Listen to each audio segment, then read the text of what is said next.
Hai guys, welcome back to my channel and thank you untuk semua yang sudah mensupport channelku ya. Di tahun 2005, Jerry Hope yang kala itu tuh berusia 25 tahun ya, dan dia itu baru saja ditangkap karena dia itu melakukan sebuah kejahatan yang sangat mengerikan dan sangat-sangat keji guys. Jerry menangis saat memberikan pengakuan yang sangat emosional atas pembunuhan yang telah dilakukannya terhadap putrinya sendiri yang berusia 8 tahun dan teman bermainnya yang kala itu berusia 9 tahun. Tubuh kedua gadis malang itu ditemukan tergeletak berdampingan di sebuah hutan, dan itu adalah sebuah pemandangan yang sangat mengerikan ya, karena terlihat sangat jelas kedua gadis itu tuh telah ditikam beberapa kali dengan pisau. Belakangan tuh diketahui bahwa mereka menderita 31 luka tusuk guys. Kedua bocah malang itu dengan cepat diidentifikasi sebagai Laura Hope yang berusia 8 tahun dan Crystal Tobias yang berusia 9 tahun. Masyarakat di Illinois sangat shock dibuatnya dengan adanya berita tentang pembunuhan itu. Karena kota yang penduduknya itu hanya sekitar 30.000 jiwa, sangat terkenal dengan keamanannya, bahkan jarang terjadi kejahatan di sana itu. Peristiwa itu berawal saat ayah Laura Hope yaitu Jerry Hope memberikan pernyataan kepada detektif bahwa dia itu telah membunuh kedua gadis itu. Minggu itu, sekitar jam 3 sore, dia pulang dengan istrinya Sheila dan keempat anaknya dari bermain layang-layang di danau. Lalu putrinya Laura itu bertanya apakah dia boleh bermain dengan temannya di luar gitu. Sheila membolehkan Laura pergi bermain meskipun dia itu masih dihukum ya setelah mencuri uang ibunya sebanyak $40. Jerry sebenarnya tidak setuju membiarkannya pergi bermain karena dia itu masih dalam hukuman ya, tapi dia itu tidak mengatakan apa-apa pada saat itu. Sekitar pukul 4.30 sore, dia memutuskan untuk mencari Laura dan membawanya pulang. Dia berjalan sendirian dari rumah ke taman dan dia itu bertemu dengan Laura dan temannya di jalan setapak guys. Dia menyuruh Laura pulang, tapi Laura ini menolak. Akhirnya mereka ayah dan anak ini bertengkar guys. Lalu ayahnya mencengkram lengan Laura, tapi Laura itu berusaha untuk melepaskannya guys. Jadi dia itu memberontak ya. Crystal pun memohon untuk melepaskan Laura. Crystal lalu mengeluarkan pisau kecil dari sakunya dan sekali lagi dia itu menyuruh Jerry untuk melepaskan Laura. Laura lalu menggigit ayahnya dan sang ayah pun membalasnya dengan meninju wajahnya dan Laura akhirnya jatuh ke tanah guys. Crystal menghampiri Jerry sambil membawa pisau, lalu Jerry itu meninju wajah Crystal juga dan kemudian dia terjatuh. Jerry pun akhirnya marah lalu menikam dada Crystal. Gadis malang itu langsung berhenti bergerak. Jerry pun langsung menghampiri putrinya yang masih berusaha untuk melawannya guys.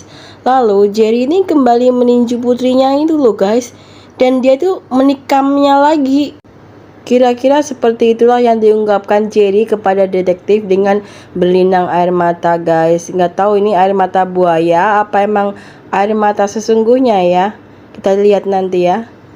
Sepertinya polisi ini tuh sudah memiliki semua bukti yang mereka butuhkan ya untuk menyegel nasib Jerry Hope tadi. Setelah hampir 24 jam diinterogasi itu loh tadi, penyidik tuh semakin yakin bahwa dia itu menangkap orang yang benar. Jerry itu menggambarkan dengan jelas serangan brutal dan dengan sangat rinci sehingga tak ada keraguan lagi dalam pikiran mereka bahwa mereka itu menangkap orang yang benar gitu. Kita keluar sedikit ya tentang masa lalu Jerry Hope ini ya guys, biar kita tuh tahu bagaimana ini itu bisa terjadi gitu. Jerry lahir pada tahun 1970 ya. Pendidikan formalnya itu berhenti setelah dia itu kelas 8. Kelas 8 tuh kelas berapa ya? SMP kalau nggak salah. Dan karir kriminalnya itu dimulai tak lama kemudian guys. Jejak kriminalnya itu sudah tercatat sejak tahun 1990 dan dari situlah kejahatannya itu mulai berkembang. Dia keluar masuk penjara di Texas untuk beberapa pelanggaran termasuk narkoboy dan sejumlah KDRT ya. Jadi dari dulu tuh dia udah main tangan kayaknya sih. Pada bulan Agustus 2001, Jerry ini bertengkar dengan pacarnya Sheila Holleboh, ibunya Laura tadi itu, di sebuah rumah di Texas. Dari argumen itu guys menjadi pertengkaran fisik, dan secara tidak sengaja 3 orang pria itu berusaha masuk dan membela Sheila. Tapi malah Jerry itu semakin marah gitu, semakin gila gitu, dan dia itu mengambil gergaji mesinnya lalu dinyalakan gitu. Gergaji mesinnya itu dinyalakan dan dia itu mengejar orang-orang tadi yang mau membantu Sheila. Salah satu dari mereka itu dapat melumpuhkan Jerry ya dengan cara menggunakan sekop dipukulkan ke punggungnya guys. Polisi segera datang untuk menenangkan mereka. Lalu Jerry itu didakwa dengan penyerangan memakai gergaji guys. Dia dijatuhi hukuman masa percobaan selama 10 tahun pada bulan Desember 2002 ya. Namun ketika dia gagal hadir untuk menemui petugas masa percobaan itu loh, akhirnya dia itu dipenjara dan menjalani hukuman selama 18 bulan guys. Dan pada bulan April 2005, Jerry akhirnya dibebaskan dari penjara di Texas. Setelah dibebaskan, dia naik bis langsung menuju ke rumah orang tua Sheila, di mana di situ tuh dia akan bertemu kembali dengan Sheila dan 4 anak mereka. 3 di antaranya itu anak kandung Jerry, sedangkan satunya itu anak kandung dari suami sebelumnya. 3 anak kandung Jerry itu diasuh oleh Sheila ya, dan termasuk itu tuh Laura dan 2 saudara laki-lakinya. Terlepas dari masa lalu yang penuh dengan dramatis itu ya, mereka itu setuju untuk memulai kehidupan yang lebih baik, kehidupan baru gitu loh pokoknya. Sayangnya semua itu tak berjalan sesuai rencana ya. Kurang lebih dari sebulan setelah Jerry itu bebas dari penjara, tepatnya pada hari itu tuh adalah hari ibu ya, yang diawali dengan hari yang sangat indah, anak-anak sedang bermain, tak terkecuali nih 2 sahabat yang tak dapat dipisahkan ya, yaitu Laura dan Crystal. Mereka berdua itu sedang bermain sepedaan guys di sekitar pedesaan itu. Tak jauh dari situ itu ada sebuah hutan yang sering mereka kunjungi ya untuk bermain. Namun sore itu tuh semua berakhir dengan sebuah tragedi ya. Menurut pernyataan Jerry yang diberikan kepada polisi, saat Jerry itu tiba di hutan, dia itu langsung membunuh kedua gadis kecil itu guys. Dan Jerry pun akhirnya ditahan sambil menunggu persidangan. Setelah lebih dari 2 tahun di penjara ya, pada Agustus 2007 itu tuh pengacaranya menemukan kejanggalan guys tentang laporan aslinya. Itu tuh ada sebuah DNA yang DNA itu tuh ternyata tidak cocok dengan DNA Jerry. Kan aneh banget ya. Jaksa menjelaskan dengan teori yang aneh dan serasa tuh dibuat-buat gitu. Mereka bilang itu Jerry menyarankan Laura dan Crystal untuk bermain di area yang sering dikunjungi orang-orang guys. Jadi area yang ramai gitulah. Itulah kenapa terdapat DNA asing di TKP-nya yang secara tak sengaja itu menempel gitu di tubuh kedua gadis itu. Tim penuntut itu masih melanjutkan upaya mereka untuk mendakwa Jerry ya atas pembunuhan putrinya dan Crystal. Oke guys, kita langsung ke fast forward aja ya ke tahun 2009 di Arlington, Virginia. Seorang perwira angkatan laut, Amanda Snell, yang berusia 20 tahun, hari itu tuh dia tidak datang untuk menjalankan tugasnya di Pentagon pada 13 Juli guys. Tentu saja atasannya itu sangat khawatir. Amanda itu selalu on time gitu, selalu menjalankan tugasnya dengan penuh tanggung jawab, dan dia itu sangat serius sesuai dengan jadwal kerjanya guys, dan selalu pokoknya tuh bisa diandalkan lah. Ketika mereka memeriksa di pangkalan di mana Amanda tinggal, dia tidak mendapat jawaban dari dalam rumah Amanda ya. Salah satu petugas itu menemukan bahwa pintu rumah Amanda itu tak terkunci. Lalu dia itu memasuki kediaman itu dan melakukan pemeriksaan guys. Mereka menemukan tubuh Amanda yang dimasukkan ke dalam lemari kecil guys, dalam keadaan babak belur dan sudah tidak bernyawa. Kemudian ditentukan bahwa dia itu telah meninggal kurang lebih itu 2 hari lamanya gitu di dalam lemari itu. TKP pun langsung diproses ya, dan beberapa bukti itu dikumpulkan meskipun belum diketahui ya siapa penyerangnya, dan mereka itu masih menjadi buron. Beberapa bulan kemudian, pada tanggal 27 Februari 2010, hampir 5 tahun ya setelah pembunuhan Laura dan Crystal yang dari Illinois itu loh guys, terjadi serangan lagi guys, yang jaraknya itu cuma 3 mil dari markas Amanda yang di Arlington itu loh. Kejadiannya tuh begini guys, pada dini hari itu dua mahasiswa itu kembali ke salah satu rumah mereka ya, setelah keluar malam gitu maksudnya. Sebelum mereka masuk, seorang pria itu tiba-tiba muncul dan mengancam mereka itu dengan pistol. Dia memaksa mereka masuk ke dalam, di mana dia itu melanjutkan untuk diikat tangannya menggunakan kabel listrik guys. Tak lama kemudian dia membawa salah satu wanita dan memerintahkannya untuk masuk ke dalam mobil. Dia itu dibawa ke daerah terpencil guys, lalu dia itu diserang dan dicekik sampai pingsan. Wanita itu ditinggalkan dalam keadaan sekarat ya, tertelungkup di daerah bersalju guys. Namun tiba-tiba itu dia sadar kembali guys dan merangkak ke jalan raya. Untungnya ya ada orang yang baik hati itu berhenti dan mereka itu meminta bantuan 911 ya. Ajaibnya ya, dia itu selamat untuk menceritakan kisahnya yang mengerikan itu. Syukur banget sih dia itu selamat biar dia itu bisa menceritakan dan mengungkap kasusnya gitu ya. Wanita muda itu mampu memberikan banyak informasi kepada penegak hukum ya, termasuk deskripsi rincian tentang wajah penyerangnya loh, dan kendaraannya maksudnya. Selain deskripsi, dia juga memberikan bukti yang sangat penting, yaitu DNA penyerangnya guys. Kemudian pada Februari di hari yang sama saat penyerangan itu terjadi ya, seorang pria yang sesuai deskripsi itu ditemukan dan ditangkap di kediamannya guys. DNA-nya diambil saat penangkapannya. Ketika kendaraannya digeledah, mereka itu menemukan bukti yang memberatkan cowok tadi itu guys, yaitu sebuah identitas dari sebuah kampus yang cewek yang diculiknya tadi itu loh, serta anting-anting korbannya itu ditemukan di kursi belakang SUV-nya guys. Tersangka lalu dipenjara sambil menunggu persidangan yang hampir berbulan-bulan lamanya. Kemudian pada bulan Juni muncullah sebuah terobosan baru ya tentang DNA tersangka yang dicocokkan melalui database pelanggaran nasional ya. Hampir bisa ditebak loh, berdasarkan jenis kejahatan yang diyakini yang telah dilakukannya itu banyak banget. Termasuk salah satunya ini yang benar-benar bikin semua orang shock loh.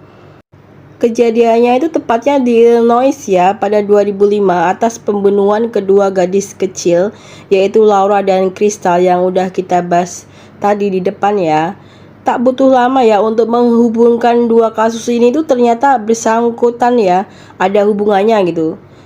Ya guys, ternyata dia itu adalah salah satu penduduk Illinois tadi guys. Saat penyerangan terjadi tuh dia itu baru SMA ya, dan umurnya itu sekitar 16 tahun.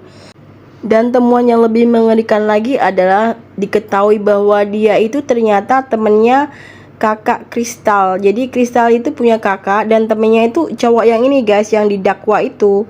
Jadi ya guys, jadi itu di sini jelas-jelas dia itu tidak bersalah ya, tapi dia itu menjalani hukuman atas kejahatan yang sangat mengerikan dan sama sekali tidak dia lakukan. Sementara itu, monster yang sesungguhnya itu yaitu Jorge Torres tadi tetap bebas melanjutkan hidupnya kembali guys. Dia tuh lulus SMA pada tahun berikutnya yaitu 2006. Beberapa bulan kemudian dia itu mendaftarkan di Angkatan Laut guys. Itu sebenarnya adalah langkah yang digambarkan oleh hakim sebagai jalan untuk pelarian gitu, dan melindungi diri dari kejahatan yang telah dilakukannya itu tadi, membunuh kedua gadis kecil tadi itu. Dia tuh sembunyi di balik seragamnya gitulah kalau menurut aku. Saat itulah setelah 5 tahun hidup menderita, kehidupan Jerry itu mulai berubah drastis guys. 2 minggu setelah penangkapan Jorge, tuduhan terhadap Jerry akhirnya itu dibatalkan. Dia itu jelas-jelas tidak bersalah dan dia dibebaskan dari penjara pada awal Agustus 2010 ya. Sewaktu Jorge Torres dimasukkan ke dalam penjara, dia itu mengatur untuk membunuh seorang saksi guys. Saksi yang akan memberatkannya di persidangan melawan gadis yang tadi itu loh guys, yang dibunuh tapi akhirnya selamat itu loh. Polisi menangkap percakapan Jorge dengan mata-mata polisi ya. Dia itu mengakui bahwa dia itu telah membunuh Amanda dan dia itu menggambarkan apa yang dilakukan terhadap Amanda dengan santai guys, dan dia itu menjelaskan dengan sangat rinci bagaimana dia itu membunuh Amanda Snell. Amanda Snell yang tadi itu loh, perwira yang ditemukan di dalam lemari kecil guys. Jorge dan Amanda sebenarnya itu ada sangkut pautnya ya. Dia itu ditempatkan di pangkal yang sama dan mereka itu tinggal berdekatan satu sama lain guys. Bahkan apartemen mereka itu hanya berjarak beberapa pintu. Setelah dilakukan pemeriksaan DNA ya, ternyata ditemukan di kamar Amanda dan itu tuh sangat cocok dengan DNA Jorge juga. Jadi orang ini tuh gila banget ya, udah membunuh beberapa orang tapi masih bisa mengelabui gitu. Dia diadili pada bulan Desember 2010 untuk kejahatan yang dia lakukan terhadap mahasiswi tadi guys yang dibunuh, tapi ternyata masih hidup ya. Dan dia itu dinyatakan bersalah untuk beberapa kriminal lainnya guys. Dia dijatuhi hukuman 168 tahun tanpa pembebasan bersyarat dan itu tuh baru sidang pertama atas penyerangan yang hampir menewaskan mahasiswa tadi guys. Itu baru sidang pertama ya, belum yang lain-lainnya gitu. Itu dia udah kena 168 tahun. Gila, itu 2 kali lipat dari umur normal ya. Berarti dia itu udah mati 2 kali tapi masih di penjara gitu. Untuk pembunuhan Amanda, sidang diadakan pada tahun 2014 ya, dan dia juga dinyatakan bersalah guys. Pada akhir Mei, hakim itu menjatuhi hukuman mati. Pada November 2014, Jorge itu diekstradisi ke Illinois untuk menunggu persidangan atas pembunuhan Laura dan Crystal tadi, kedua gadis Malang tadi guys. Terlepas dari kenyataan bahwa Jorge telah dijatuhi hukuman mati, tetapi pengadilan untuk kasus Laura dan Crystal itu tetap dilanjutkan guys, karena menurut hakim itu sangat penting buat keluarga Laura dan Crystal ya untuk mendapatkan keadilan terhadap putri mereka. Iya juga sih, kalau misalkan paling enggak kita tahu dia itu dijatuhi hukuman yang sepantas-pantasnya gitu, meskipun memang sudah tidak berlaku karena dia itu udah dijatuhi hukuman mati ya. Jorge menunggu persidangan selama hampir 4 tahun ya. Akhirnya kesepakatan itu terjadi pada September 2018. Dia mengaku bersalah atas tuduhan pembunuhan tingkat pertama. Untuk kedua gadis kecil tadi, dia dijatuhi hukuman 100 tahun. Jadi 50 tahun untuk satu gadis ya. Jadi dua gadis ya 100 tahun gitu. Oke guys, segitu dulu ya ceritanya. Jika kalian menganggap cerita ini menarik, jangan lupa ya diklik tombol suka dan silahkan komentar apakah menurut kalian Jorge ini tuh layak dihukum mati atau dihukum berkali-kali gitu ya atas pembunuhan terhadap gadis-gadis yang tidak bersalah itu, terutama kedua gadis cilik tadi ya. Tulis pendapat kalian di kolom komentar ya. Jangan lupa di subscribe ya biar aku tambah semangat untuk bikin konten-konten selanjutnya. See you all in my next video. Thank you very much and bye bye.